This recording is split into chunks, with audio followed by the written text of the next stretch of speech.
Welcome to the Explainer. Sometimes a single verse in the Bible can just open up this huge, incredible picture. Today, we're diving into one of those, a vivid image that gets to the very heart of Jesus' relationship with his church. At first glance, it sounds like a straightforward command to the Apostle John, right? But underneath, this one verse from Revelation is painting this profound, even mysterious portrait of who Jesus is. So, who is this figure? And what is he really trying to say to us? Well, to figure that out, we've got to decode this vision piece by piece and unlock all the layers of meaning packed into just a few words. Okay, let's dive in. Here's our game plan. We'll start with the vision itself, then we'll decode those key symbols. After that, we'll explore who this message is actually for, see how it applies to all the churches, and finally, really grab hold of that central truth: Christ in our midst. First things first, our source material makes it crystal clear that this is way more than just a command to write something down. It's really a profound self-portrait of Jesus, and it's meant for his people. The core message here is all about unity and this deep, personal intimacy. It's like a visual fulfillment of his promise, "I am with you always." See, he isn't some distant king on a throne somewhere. He's a present Lord actively moving among his people. All right, now for the really cool part. Let's see how this whole picture gets built by breaking down the key symbols in the vision. This is where digging into the original language makes everything pop. So let's start with this. Holdeth the 7 stars. What in the world are these stars? And what does it mean that Jesus holdeth them in his right hand? I mean, this isn't just a casual gesture. It's a huge statement about his authority and his care. When you look at the Greek words, it's just, wow. Aster, the word for stars, it means a light bearer, a witness. And the number 7, hepta, that always signifies completeness, a covenant totality. So put them together, and the 7 stars represent the complete, total witness of the church's messengers. And check this out, it gets even more intense. That word holdeth, kriteo, isn't just holding. It means to grasp firmly, to possess with authority and control. And he's holding them in his dexios, his right hand, which is all about power, approval, and sovereign control.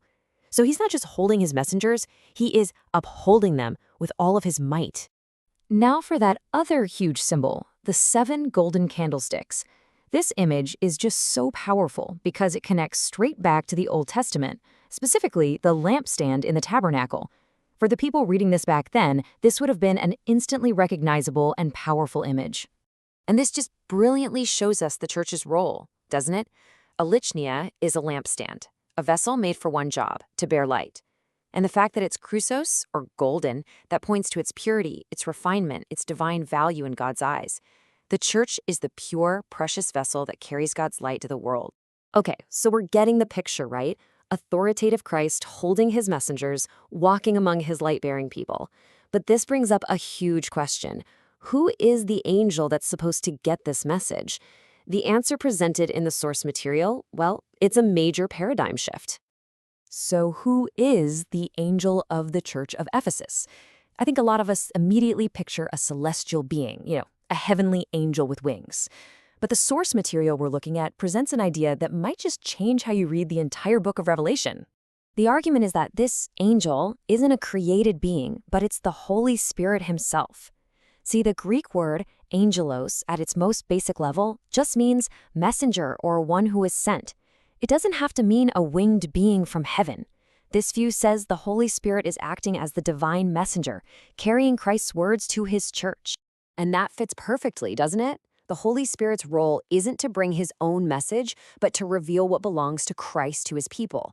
So when Jesus says, "Unto the angel write," he is pretty much commissioning the Holy Spirit to reveal himself to his beloved church.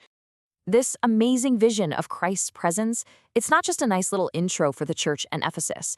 No, it is the foundational truth for his message to all 7 of the churches in Revelation. And you can just see how this core truth applies to each church's specific problem. For Ephesus, who lost their first love, it's a callback to intimacy over just going through the motions. For Smyrna, who is suffering, Christ's presence is their real crown. For Pergamos, tempted to compromise, he is the true manna that sustains them, not what the world offers. And this pattern just keeps going for every single church. The bottom line solution for every struggle, whether it's false teaching, spiritual death, or being lukewarm, is a fresh revelation of this same Jesus walking right there in their midst. So when we put all these pieces together, the vision, the symbols, the messenger, the message, the verse just transforms. It stops being some mysterious command and becomes this powerful, living truth for all of us today.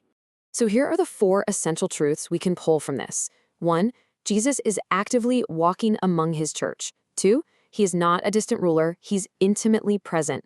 3, he holds the messengers of the churches in his complete authority. And 4, his authority is combined with this incredibly intimate care. This is really the ultimate summary of the whole verse. It's a declaration of Christ's total authority and his intimate presence, right at the very heart of his people. It's a picture of strength and tenderness, of majesty and absolute nearness, all at once. And all of this leaves us with a final, profound question to think about.